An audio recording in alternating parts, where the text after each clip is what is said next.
3 araw kaming hindi nakabisita dito sa bahay, kaya naman pagdating namin dito, diretso kaagad ako sa aking garden. Hanggang ngayon kasi ay mayroon pa naman kaming apartment at hindi pa naman kami totally na nakalipat. Naku mga sis, kinakabahan ako dito sa mga pananim ko mga gulay sa garden dahil hindi maganda ang panahon dito ngayon sa Germany. Palagi pang naulan dito at malamig yung panahon kaya madaming mga slugs na bumibisita dito. May nakita din akong ilang mga hinog na dito sa aming strawberry kaya kukunin ko na ito bago pa ako mauunahan ng mga slug. Tingnan nyo kung nakikita nyo yung slug dyan sa ilalim. May mga ilang strawberry din na nakain na ng slugs at naunahan na ako. Katulad na lang nitong nakuha ko na last na hinog. Talagang yan ang pinoproblema ko ngayon dito sa aking garden. Madami na din pala ang mga hinog nitong aming cherry na by now na-harvest na din namin ito. Pero madami pa naman ang mga hilaw pa na maha-harvest soon. Syempre, every time na bumibisita kami dito, namimitas din kami ng mga cherry. Update na din pala sa nilagay namin dito sa puno ng apple na insect catcher. Ayan, marami ng mga insekto ang dumikit sa loob. At sobrang amazed talaga ako dito sa aming apple tree na nandito sa garden. 2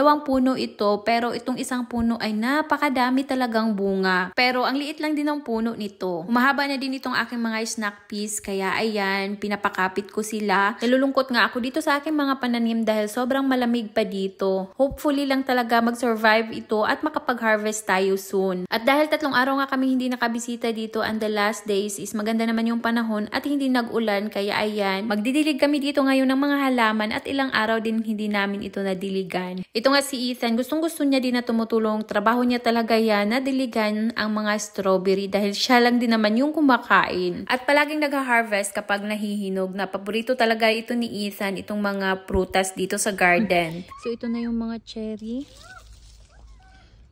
Dami ng hinog. Ayan.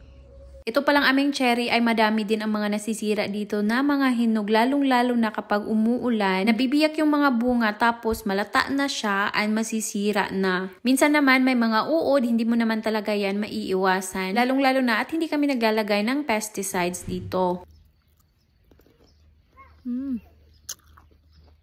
Sobrang tamis.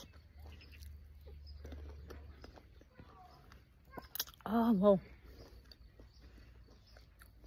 Ayan nga, yung mga slugs dito sa garden, sobrang dami niyan dito, lalo na kapag gumagabi na. At kapag umulan din, ay naku, sobrang dami din talaga nila dito sa garden. May nakita din pala akong mga sumusulpot na mushroom dito sa aming garden at hindi ko naman alam kung anong mushroom yan, kaya pinatay ko na yan sila lahat dahil hindi naman yan necessary dito sa garden. At while nag-ikot-ikot ako dito sa aming garden, may nakita na naman akong isang puno, pero kalapit lang yan dito sa aming lupa. Meron pala ditong isang puno ng quince or quitten, ang pangalan sa German, at sobrang dami ng mga bunga nito. At ito naman si asawa, hindi pa pala tapos sa pagdidilig at diniligan niya pala yung mga halaman na hindi pa namin naitanim. Yes, madami pa kami mga halaman na hindi pa naitanim at nabili namin ito sa mga garden center. Meron nga kami ditong 3 klaseng grapes, meron ding mga raspberries na kailangan na talaga yan itanim at 3 puno din ng apple na itatanim natin yan soon. And second day na pala ito, lilinisin ko muna itong living room at meron pala kaming nabili na ng mga pintura na gagamitin nga namin dito sa living room. This weekend kasi plano na namin na pinturahan itong wall at saka itong kisame namin dito. Kaya naman bago pa kami magpintura dito ay lilinisin ko muna ito at meron pang mga wallpaper na nandito sa sahig at hindi ko pa natapos na linisin. Excited na din ako sa itsura nitong living room kapag napinturahan na ito. Ito palang kisame is parang wood siya pero pipinturahan namin ito ng puti dahil itong wall ay